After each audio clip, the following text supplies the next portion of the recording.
ഈശോമിശിഹായിൽ എത്രയും പ്രിയമുള്ളവരെ, ഉണ്ണി നിലാവിലെ 14-ാം ദിവസത്തേക്ക് സ്വാഗതം.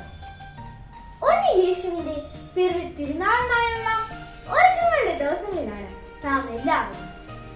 മംഗളവാർത്തക്കാരും അവിടുത്തെ തിരുപ്പിറവിയുടെ തയ്യാറെടുപ്പിനായുള്ള ഒരു കാത്തിരിപ്പിന്റെ കാലഘട്ടമാണ്. ദൈവം നമ്മോട് കൂടി അഥവാ ഇമ്മാനുവേൽ എന്ന അനുഭവമാണ് ക്രിസ്തുമസ്. നമ്മോടൊപ്പം ജീവിക്കാൻ നമ്മിൽ ഒരുവനായി ഈശോ ജനിച്ചു. എപ്പോഴെല്ലാം നമ്മൾ ഈ അനുഭവത്തിലൂടെ കടന്നു പോകുന്നു, അപ്പോഴെല്ലാം നമ്മുടെ ഹൃദയങ്ങളിലും ക്രിസ്തുമസ് വന്നണിയുന്നു.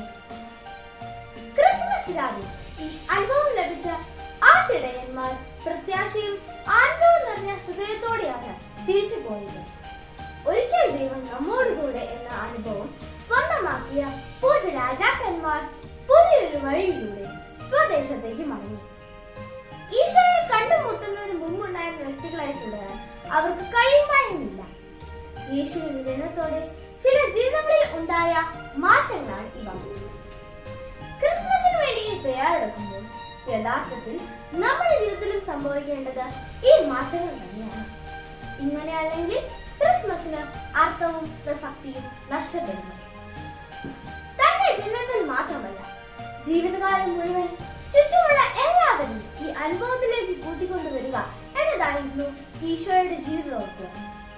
അനുദിനം ഈ അനുഭവത്തിൽ ആയിരിക്കുവാനും മറ്റുള്ളവർക്ക് ഇത് നമ്മിലൂടെ പകർന്നു നൽകുവാനും വേണ്ടിയുള്ള ഓർമ്മപ്പെടുത്തലാണ് ഓരോ ക്രിസ്തുമസും.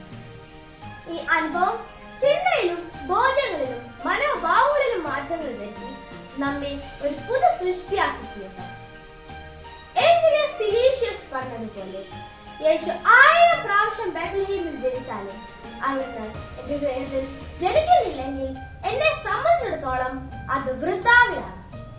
If Jesus were born in Bethlehem 1000 times and not in me, then I would still be lost. നിങ്ങൾക്കെല്ലാവർക്കും ഫലസമൃദ്ധമായ നോമ്പുകാലവും ഇമ്മാനുവേൽ അനുഭവത്തിൽ നിറഞ്ഞ ക്രിസ്മസും ആശംസിക്കുന്നു. നന്ദി.